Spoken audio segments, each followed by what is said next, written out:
So, I have a tree problem. I'm going to build a shed on this concrete platform here that was originally for this basketball thing, and that's coming down too. But I'm keeping the concrete for the base of a shed and then extending it out further. Eh, I'm not sure exactly what it's going to be, maybe 12 feet that way. It actually goes back in there out of sight.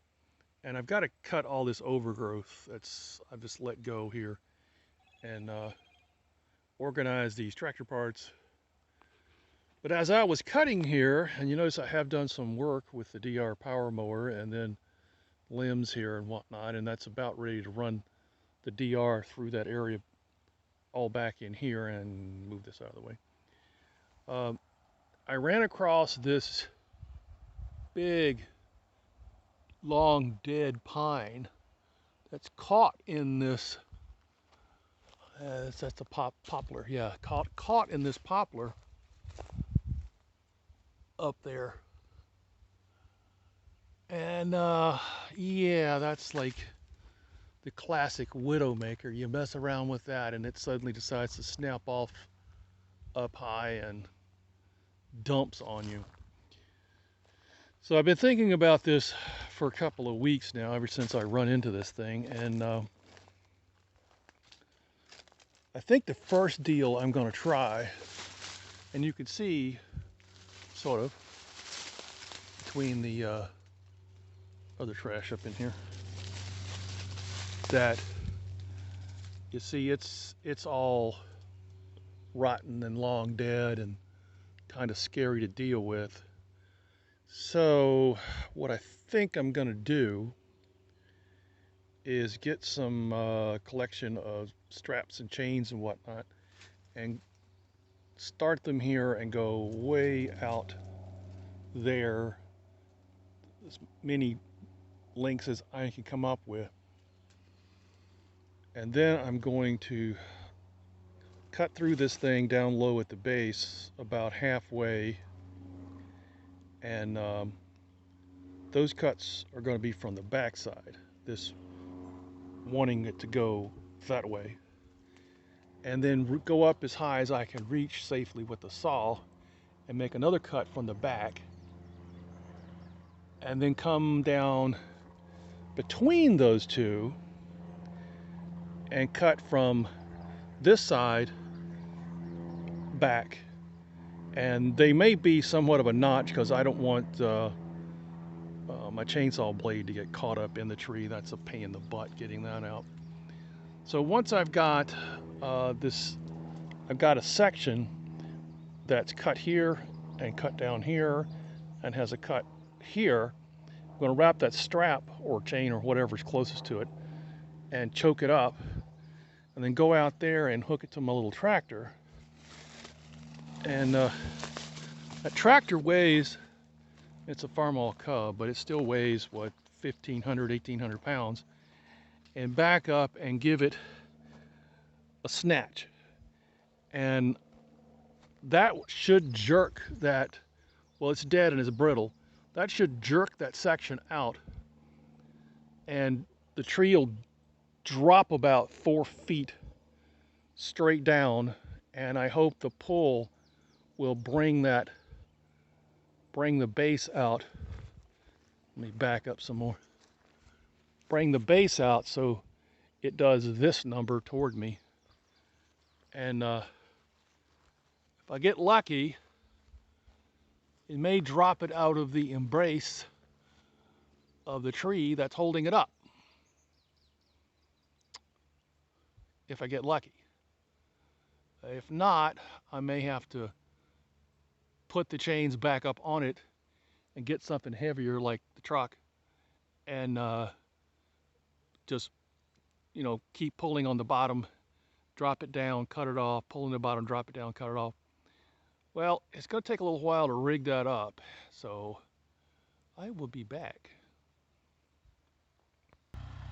Well, it's the next day, and there was a slight delay because I couldn't find all of my chain. And I had to go to the store, and one thing led to another. You know how that goes. Well, I've got the tractor sitting over there idling, and you can't see it, but there's a chain that goes all the way back into the woods, and it's up about 3 feet on the base of that tree that is right there behind the yellow of this old yard sweeper thing. And I have not cut the tree yet. I'm going to give it a little bit of a yank here, just a little bit, and kind of gauge if it's hanging on a thread, or is it going to be really hard to pull down. I just kind of want to know that before I get under there and get friendly with it with the chainsaw. So here we go.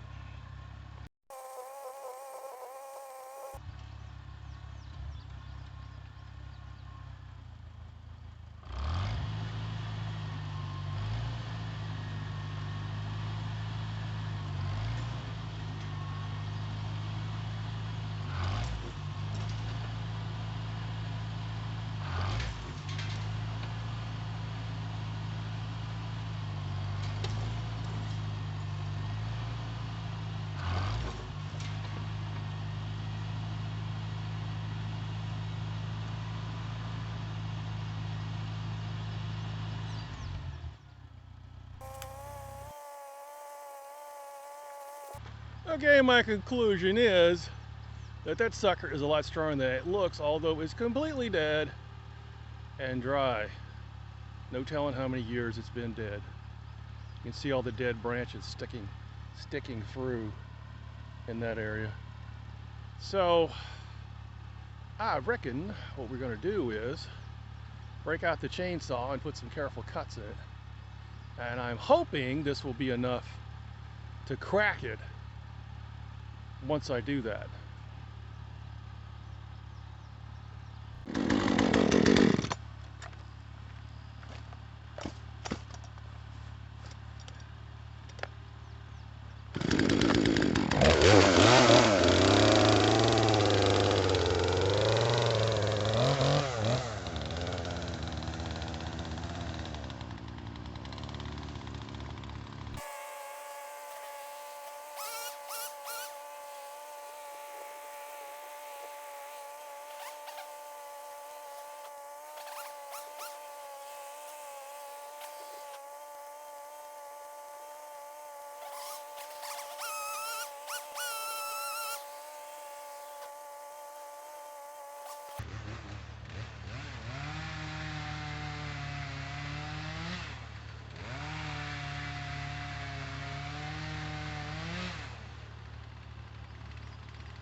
Well,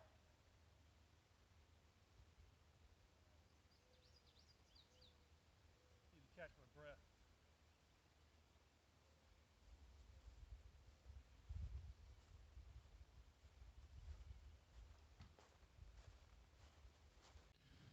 Well, here we are back a few days later, also with a slightly different camera position to get more of what's going on in.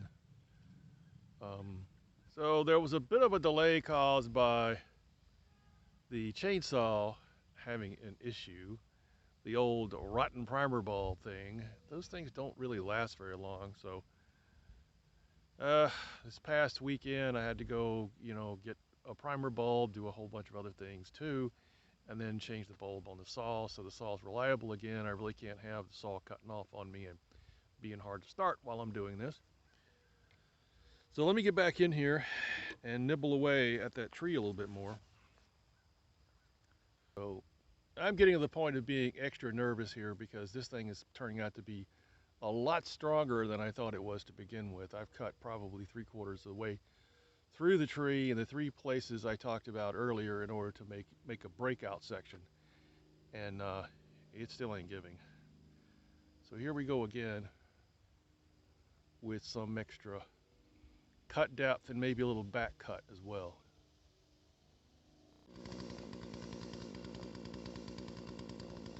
Well, let me get this in between bouts of acid reflux making me feel terrible. So here we go.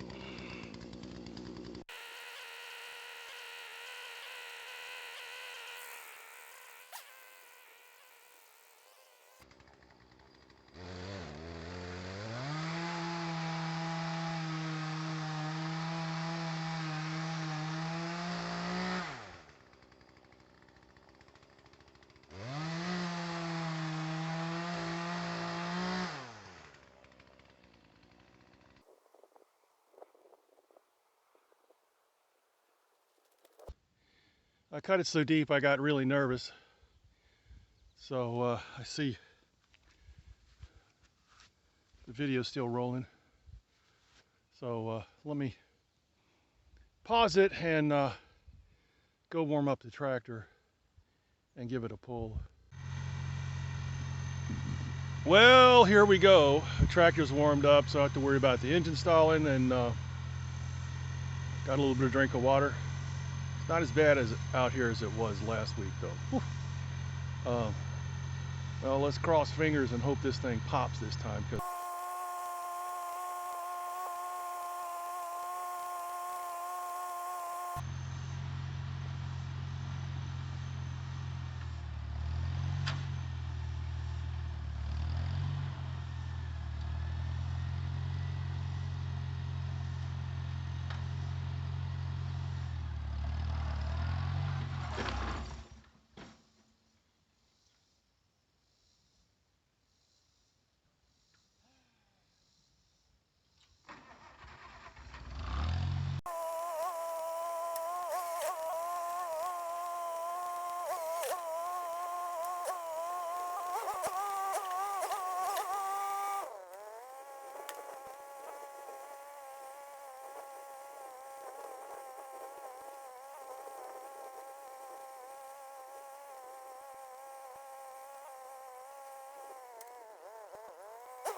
Well, here I am back with Plan B.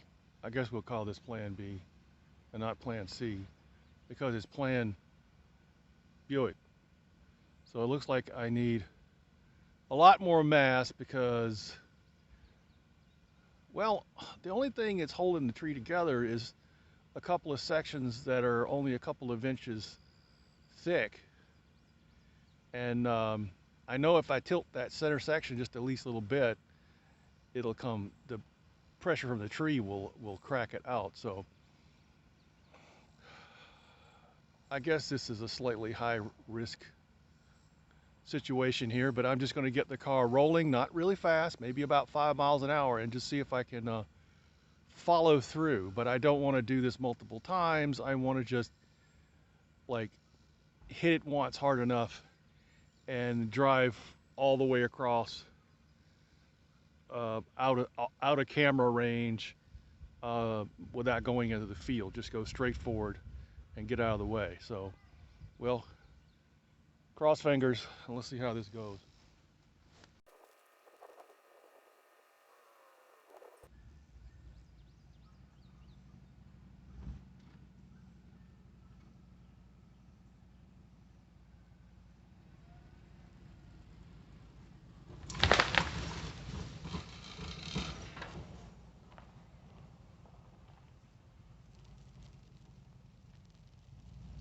Well, as you saw, that worked, and I heard a loud crack. I don't know if the phone picked that up. So here's my chain, and here's the choker hook right here. So it came right through the tree. It didn't slip. And so, well, this is worrisome. It didn't do exactly what I thought it was going to do. It did something very close to it. There's the chunk that broke out, and the tree is hanging off the ground. Yay! Well, that didn't help anything. That puppy is in there. It's hooked in that crotch up there. Holy craps. I need to regroup here and think what I'm going to do next.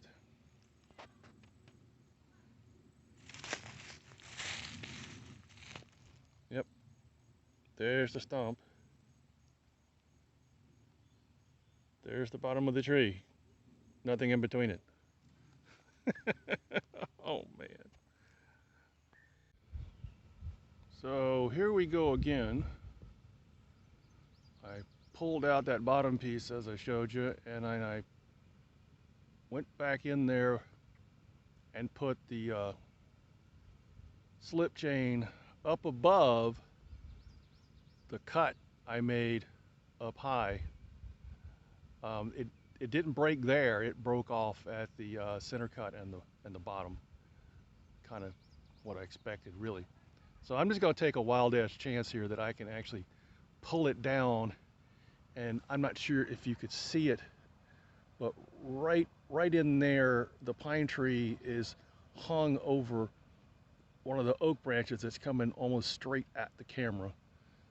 So that's what happened. It actually fell down and hooked. Kind of expected it. I was kind of hoping that maybe the tree had enough mass to just follow on through it, but I'm just going to give it a little bit more robust pull than last time, because once I get this thing rolling, I want to get that, if I can get it rolling, I want to get that trunk out a good ways, hoping that it won't spike itself into the ground.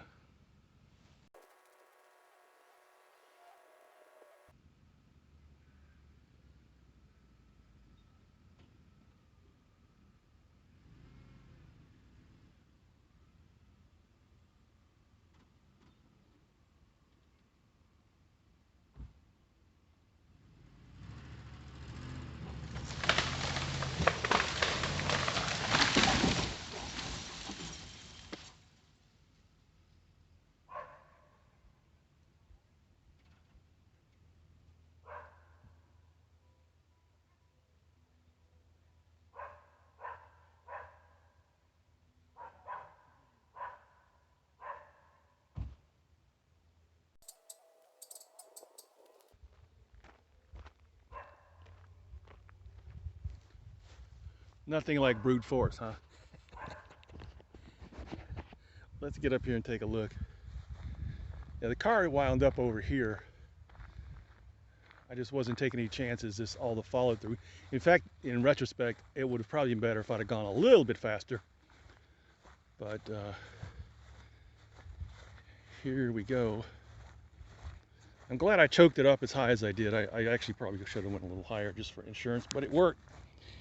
Yeah, there is also a really dead, and they're kind of never actually a really dead poison oak, poison ivy, some people call it, vine on this one. But you see, there's my cut that didn't break. This thing was amazingly strong up here, but down here, see, I cut it as far as I dared, and even nicked it here on the front side. And even though it only had like maybe a fat 2x4's width across there, it still was holding on for dear life. Well, one bad thing that happened here is it took off. Well, no. That's okay. I thought it took off more of the oak, but that's all right. It didn't actually pull off. It looks like some stuff that was already dead back in there. Oh, oi. Well, it missed that. Not that I was too worried about that, actually. So it had all this crisscross mess tied up in the tree over there, and you can see how this had been broken for a long time because it's all gray. It looks like it was caught on that limb right there, the big one. It looks like the limb is okay. It didn't rip it down. This is a decent tree right here on the border of the property, and I really didn't want to take it down. Let's walk up here and look at the stump. There it is. That's how far I cut, and I knew this whole front was mush, and it was making me seriously nervous to cut any further than that. And let's look straight up into where that bitch was. It was hung right up in here, right behind that curve in the tree. Anywho. Oh, well, I guess that's all for this segment.